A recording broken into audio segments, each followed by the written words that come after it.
Salam Bapak Ibu dan Saudara terkasih di dalam nama Tuhan Yesus.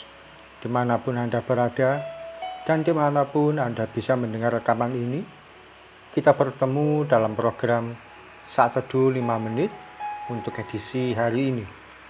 Sebagai dasar kebenaran firman Tuhan, saya bacakan dari Amsal 22 ayat 29.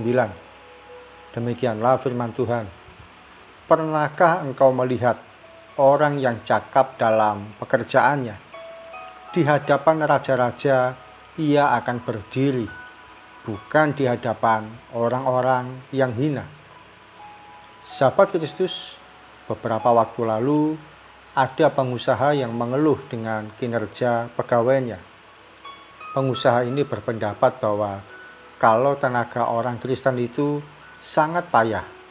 Orang Kristen atau anak Tuhan bisanya hanya berdoa dan memimpin ibadah.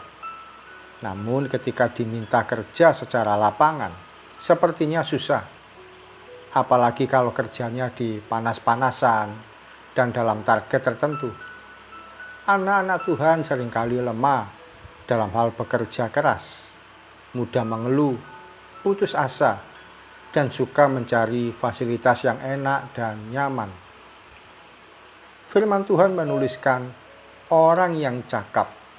Arti kata cakap yaitu sanggup, mampu, mahir, atau mempunyai kemampuan dan kepandaian untuk mengerjakan segala sesuatu. Di bidang pekerjaan apapun, seorang pekerja yang cakap, tangkas, dan rajin pasti disukai oleh semua orang. Itulah sebabnya Alkitab menyatakan bahwa orang yang cakap dalam pekerjaan di hadapan raja-raja, ia akan berdiri. Dan tangan orang yang rajin akan memegang kekuasaan. Sahabat Kristus, tidak ada alasan bagi orang percaya untuk tidak bekerja dengan sungguh-sungguh. Bekerja dengan kualitas yang terbaik adalah kehendak Tuhan. Bagaimana mungkin kita bisa menjadi berkat di lingkungan kerja bila kerja kita asal-asalan? Bagaimana mungkin Tuhan membawa kita pada peninggian atau promosi bila dari pihak kita sendiri tidak mau mengupgrade diri? Karena itu, jadilah seorang pekerja yang cakap. Apapun status kita saat ini, sebagai seorang pekerja atau pelajar dan pelayan Tuhan sekalipun, jalani segala sesuatunya dengan serius, tekun, dan sungguh-sungguh.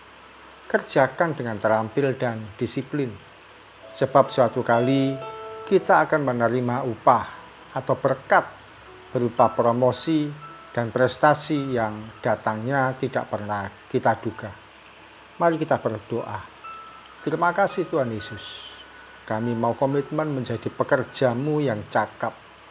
Pekerja yang tidak hanya semata menjadikan Tuhan sebagai alasan, tapi ketika kami mengabdi kepada manusia, pemimpin kami siapapun itu, kami pun juga mau menunjukkan kualitas diri kami yang sebenarnya, yang baik, yang terampil, yang mahir, yang bisa mengerjakan segala sesuatunya dengan tepat. Terima kasih Tuhan Yesus. Ini kami, anak-anak-Mu, mau menjadi berkat bagi sekitar kami, bagi dunia ini, bagi situasi dimanapun Tuhan tempatkan dan percayakan kami. Tuhan memberkati yang bekerja, memberkati yang pelajar, memberkati yang melayani-Mu, memberkati juga yang sebagai ibu rumah tangga. Dan kiranya kami boleh menjadi pribadi yang cakap, yang benar-benar mengerjakan apapun yang dipercayakan pada kami dengan kualitas terbaik. Dalam nama Tuhan Yesus, kami berdoa dan mengucap syukur. Amin. Sahabat Kristus, biasakan diri bekerja dan belajar di atas rata-rata. Suatu kali berkat Tuhan pun akan kita terima. Salam dari saya, Pendeta Ogi Raharjo dari Mitspa Ministry. Tetap setia sampai garis akhir. Tuhan Yesus memberkati.